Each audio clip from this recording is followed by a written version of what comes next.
আজকে তাণ্ডব দেখতে আসা হয়েছে। আর অবশ্যই শাকিব খান আছে এবং সাবিলা নূর আপু আছে। সো দুইজনকে একসাথে ফ্রেমে কেমন লাগে, অ্যান্ড জয়া হাসান আপুর অনেক বড় ফ্যান আমি। সো সব কিছু মিলিয়ে আর কি তাণ্ডব দেখতে আসা, এক্সপেকটেশন অনেক বেশি। সো দেখা যাক কেমন হয়। পছন্দের তালিকায় আর কোন সিনেমাগুলোকে রেখেছেন? এবার তো 6টি সিনেমা মুক্তি পেয়েছে। আচ্ছা, তাসনিয়া ফারিন আপুরও একটা মুভি রিলিজ পেয়েছে, ওইটা দেখার ইচ্ছা আছে। ইনসাফ দেখবেন। শরীফুল রাজের সঙ্গে তাসনিয়া ফারিনের কেমিস্ট্রি যতটুকু গানে দেখেছেন সেটা দেখে কি মনে হয়েছে? শরীফুল রাজকে পার্সোনালি আমার খুব ভালো লাগে, ওনার হাওয়াতে ওনার অ্যাক্টিং প্লাস পড়ানে আমার খুব বেশি ভালো লেগেছে। সো দেখা যাক ফারিন আপুর সাথে ওনাকে কেমন লাগে।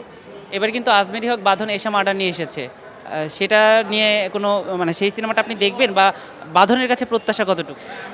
মুভি দেখতে আমার খুব ভালো লাগে, আসলে সবগুলো মুভি দেখার ইচ্ছা আছে, অ্যান্ড এক্সপেকটেশন তো অনেক হাই। সো দেখা যাক।